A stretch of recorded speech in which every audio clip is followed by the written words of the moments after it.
Okay, now you see, जो average हम लोग अभी एटॉमिक मास का जो बात करने वाला था, उससे पहले आपको आइसोटोप क्या है ये जानना पड़ेगा। इसमें सिंपल से लिखा है, एग्जांपल के साथ में लिखा है। देखो क्या लिखा है, these are defined as the atoms of same element having the same atomic number but different mass number. हम लोग का अर्थ में ऐसा बहुत सारा एलिमेंट्स है जिसका मतलब जो एटम्स रहता है ना, उसका अंदर में जो एटम्स रहेगा उसका एटॉमिक नंबर तो सेम ही रहता है, लेकिन मास नंबर चेंज वाला भी है। ठीक है, तो मास नंबर चेंज क्यों हो रहा है? Due to the because of presence of आपका न्यूट्रॉन का वजह से सब होता है, हम वो भी बता दिए। अभी एग्जांपल के लिए देखो, ये H लिखा, सब हाइड्रोजन है। ठीक है, एटॉमिक नंबर भी 1 1 1 सब ठीक है, प्रोटॉन और नंबर ऑफ इलेक्ट्रॉन सब ठीक है, लेकिन ऊपर में देखो 1 2 3 लिख दिए, मतलब मास नंबर चेंज हो गया। जिसका 1 1 रहता है मास नंबर, उसको प्रोटियम कहता है। जिसका मास नंबर 2 है उसको ड्यूटेरियम कहता है। जिसका मास नंबर 3 उसको ट्रिटियम कहता है। उसी तरह से क्लोरीन 35, क्लोरीन 37 भी है। एटॉमिक नंबर सेम है 17 but mass number is different. ऐसा वाला चीज़ को हम लोग आइसोटोप्स कहता है, मतलब एलिमेंट तो एक ही है, ठीक है, लेकिन उसका जो मास नंबर है, मतलब जो एटम्स उसका मास नंबर डिफरेंट होता है, एटॉमिक नंबर सेम है। इस तरह का चीज़ को हम लोग आइसोटोप्स कहता है। ठीक है, तो आइसोटोप्स का बहुत सारा यूजेस है हम लोग का डे टू डे लाइफ में। जैसे कि यूरेनियम का जो आइसोटोप है ना, यूरेनियम एक बहुत हैवी मेटल है, उसका आइसोटोप को यूज़ करता है as in a nuclear power plant as a fuel. तो आइसोटोप्स बहुत सारा आपका मेडिकल थेरेपी में भी यूज़ होता है, कैंसर का डिटेक्शन के लिए, या फिर एलिसा बोल के एक टेक्नोलॉजी है, एंजाइम लिंक्ड इम्यूनोसॉर्बेंट ऐसे उसका पूरा फुल फॉर्म है। उसमें क्या होता है, हम लोग को बॉडी के अंदर में छोटा से छोटा भी अगर कोई पैथोजन प्रेजेंट है उसको डिटेक्ट कर सकता है with the help of that technique. तो उसमें आइसोटोप्स, रेडियो एक्टिव आइसोटोप्स का इस्तेमाल होता है। तो ठीक है, यूजेस जो है वो तो आपको मालूम हो जाएगा, कोई प्रॉब्लम नहीं है, बट द मीनिंग जो है आइसोटोप का ये है। तो अभी देख लो, मेरा कहने का मतलब, ये लिखने का मतलब ये था कि क्लोरीन Cl2 है। ठीक है, अभी क्लोरीन 35 हम लोग पीरियोडिक टेबल में जो जगह है उसमें वो लिखेगा ना, क्लोरीन 37 लिखेगा।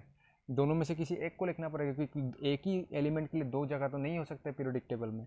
तो इस प्रॉब्लम को दूर कैसे करेगा? दूर करने का एक तरीका है, और उस तरीका जो है उसको हम लोग शॉर्ट आउट करता है एक छोटा सा फॉर्मुलेशंस में, उसको बोलते हैं average atomic mass find out करके। मतलब ये दोनों का मिला के हम लोग एक ऐसा एटॉमिक मास फाइंड आउट करेगा जिसको हम लोग पीरियोडिक टेबल में लिख सकते हैं। तो उसको कैसे करता है अभी हम लोग देख लेगा। तो आप लोग देख सकता है, ये है वो तरीका, बहुत सिंपल सा है, लेकिन देखने में थोड़ा कन्फ्यूजन हो रहा होगा क्योंकि बहुत लंबा चौड़ा कुछ कुछ लिख दिया। ये सब ब्रैकेट में डालिए तो ईजी हो जाएगा। एक एग्जांपल का साथ में करेगा तब मालूम होगा। इसमें क्या लिखा है, atomic mass of isotope 1 into percentage of isotope 1 plus atomic mass of isotope 2 into percentage of isotope 2। तो देखो ऐसा है, जैसे कि अभी अभी हम लोग बात कर रहा था क्लोरीन 35 और क्लोरीन 37 का। उसमें क्या है, दो एटॉमिक मास वाला डिफरेंट क्लोरीन एटम है, वो तो हम लोग जान गए, लेकिन हम लोग का अर्थ में उसका प्रेजेंस कितना है, मतलब Cl35 वाला जो एलिमेंट है, मतलब Cl35 वाला एटम कितना सारा है, या फिर Cl37 वाला कितना है, दोनों का एक परसेंटेज होगा। ठीक है, तो क्लोरीन का जो Cl35 और Cl37 दो अलग अलग एटम है सेम एलिमेंट का, उसका परसेंटेज किताब में दिया हुआ है, और उसका एक एग्जाम्पल भी किताब में किया हुआ है। उसी एग्जाम्पल को यहाँ में हम लोग लिखेगा तो हम लोग को समझ में आ जाएगा अभी कि कैसा करके उसको फाइंड आउट करता है। तो आप लोग देखिए, ये जो में हम लिख दिया है फॉर क्लोरीन एटम, यही चीज़ देखो, यहाँ में जो 35 दिखाई दे रहा है, this is for the atomic mass of isotope 1। ये जो atomic mass of isotope 1 chlorine 1, मतलब क्लोरीन का जो आइसोटोप है उसको लिख दिया इधर।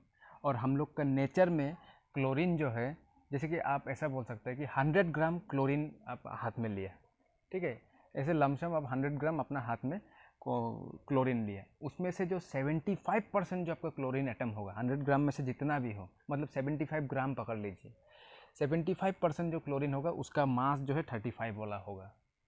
ये कैसे किया, तो ये साइंटिस्ट लोग किया, वो लोग कैलकुलेट करके फाइंड आउट किया। ठीक है, इसीलिए 35 जो लिखा है एटॉमिक मास ऑफ आइसोटोप 1 लिख दिया, इंटू परसेंटेज ऑफ आइसोटोप 1, कितना परसेंटेज है 75%। 75% लिखने से तो हम लोग जनरली कैसे लिखता है, ऐसा करके लिखता है ना 75%, लेकिन इसी चीज़ को जो है हम लोग ऐसा भी लिख सकते हैं 75 डिवाइडेड बाई 100, मीनिंग एक ही है। ठीक है, plus atomic mass of isotope 2, तो अभी क्लोरीन 37, कितना है यहाँ में 25% है। मतलब वो जो बोला था 100 ग्राम आप हाथ में जो क्लोरीन लिया है उसमें 75% अगर 35 बोला हुआ तो 25% तो बचा सिर्फ ना, तो वही 25% जो आपका एटॉमिक मास ऑफ आइसोटोप 2 हो गया, इसलिए 25 डिवाइडेड बाय 100 कर दिया। इसको आप ऐसे ही बोल सकते हैं, एक क्लोरीन का जो एटम रहता है, एक क्लोरीन का मास वाला जो होगा वो 3:1 रेशियो में रहता है। 3 भाग 35 वाला रहता है, 1 भाग 37 वाला रहता है, 3:1 रेशियो। ठीक है, इसको अगर हम लोग सॉल्व करेगा तो सॉल्व करने से ऐसा करके ये आंसर आएगा 35.5 U। तो ये जो अभी आंसर हम लोग का पास में आया, this answer is the average atomic mass of chlorine. Chlorine का 2 एटम देखा था, 35 और 37 वाला, दोनों को मिलाते हुए हम लोग सॉल्व करके जो आंसर मिला, this is the average atomic mass of chlorine. तो जो पीरियोडिक टेबल में एक जगह जो सिर्फ था क्लोरीन के लिए, हम लोग उस जगह में ये वाला वैल्यू को डालेगा, ना तो 35 डालेगा ना 37 डालेगा, हम लोग ये डालेगा एवरेज। तो इस तरह से average atomic mass find out करता है। कोई आप लोग का एग्जाम में ये क्वेश्चन आ सकता है, और क्वेश्चन है भी आप लोग का टेक्स्ट बुक में। आप लोग का एग्जाम में देखो कुछ भी पूछ सकता है, जैसे कि सब कुछ गिवन रहेगा, ये दे दिया रहेगा, ये दे दिया रहेगा, ये दे दिया रहेगा, सिर्फ ये वाला परसेंटेज नहीं है, तो अभी आपको फाइंड आउट करना है। तो क्या है, सिंपली जो जो दिया उसको पुट करो, इसको फाइंड आउट करने के लिए इजीली सॉल्व करते करते आंसर आ जाएगा। ठीक है, तो उसमें कन्फ्यूजन नहीं होना है। मैथ्स में अगर ठीक है तो इजीली कैलकुलेट कर सकेगा, बट चीज़ ऐसा है, एग्जाम में क्वेश्चन एक आता है ऐसा, उसमें पूछता है कि दो आइसोटोप दे देगा, जैसे कि क्लोरीन है उसी तरह से किसी भी 2 एलिमेंट का आइसोटोप दे देगा। ठीक है, उसका एटॉमिक नंबर दे देगा, मास नंबर दे देगा, कितना परसेंटेज है वो सब दे देगा, सब गिवन रहेगा। आपको क्या करना होगा, सिर्फ वो वैल्यूज को डाल के सॉल्व करना होगा, और average atomic mass find out करना होता है। 3 मार्क का क्वेश्चन रहता है ये। ठीक है, इसको आराम से आप अपना घर में नोटबुक में जो भी हो सॉल्व कर सकते हैं, सॉल्व करके देख सकते हैं, इट इज़ वेरी ईजी। ठीक है, हो गया। तो आप लोग तो देखिए, आप लोग का बुक में जो है लास्ट ये 2 चीज़ रह गई है, वेरी सिंपल है, कुछ ऐसा बहुत बड़ा चीज़ नहीं है।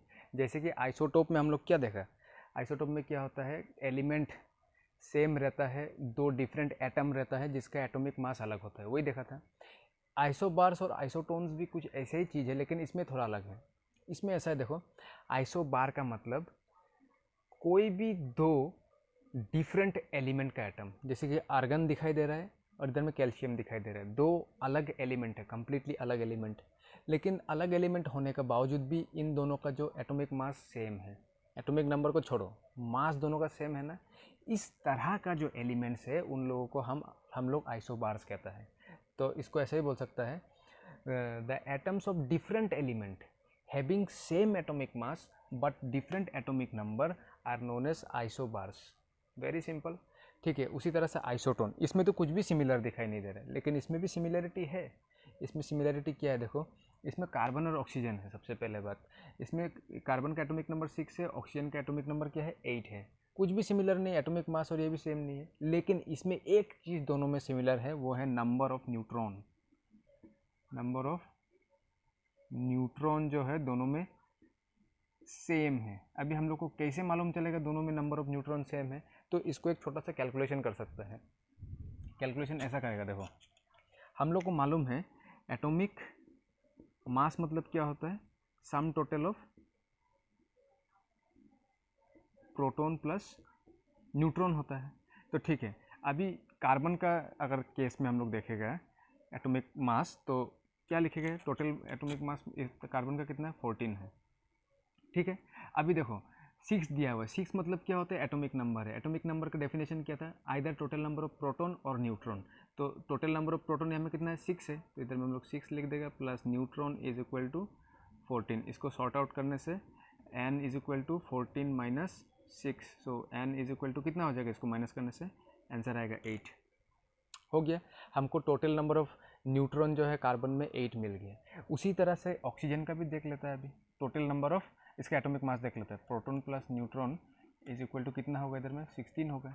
इसमें टोटल नंबर ऑफ प्रोटॉन कितना है, 8 है, plus neutron is equal to 16, so n is equal to 16 minus 8, so n is equal to क्या हो गया इधर में 8। देखो दोनों में नंबर ऑफ न्यूट्रॉन सेम है, तो अभी हम लोग क्या बोल सकते हैं, isotones are those atoms of different element who have the same number of neutron are known as isotons. ठीक है, वेरी सिंपल। और इसी के साथ देखो आपका जो ये चैप्टर है वो ख़त्म हो गया है। ठीक है, इसमें और ज़्यादा कुछ है नहीं, बाकी सब मटेरियल आप लोग को तो मिल ही जाएगा। सेकंड बात ये है कि देखो अक्सर जो ये कि एलिमेंट्स का हम लोग लिखता है ना सिम्बॉल्स और एटॉमिक मास और नंबर, तो अभी इतना सारा हम बार बार लिख रहे हैं तो कहीं में कुछ थोड़ा एक दो गलती हो भी सकता है, हमेशा नहीं बोले कि हमेशा करेक्ट ही होगा। तो आप लोग भी थोड़ा उसमें देखना, रेक्टिफाई करना। जैसे कि हमको लग रहा है कि हम आर्गन का जो है कहीं में आर्गन का एटॉमिक नंबर हम 10 लिख दिया है, एक्चुअली वो आर्गन का नहीं क्रिप्टन का था, तो वो देखना है। एक्चुअली आर्गन का एटॉमिक नंबर 18 होता है, हम 10 लिखा है शायद, हमको ऐसा लग रहा है। तो आप लोगों को सब देखना है और अच्छे से स्टडी करना है। ठीक है, थैंक यू।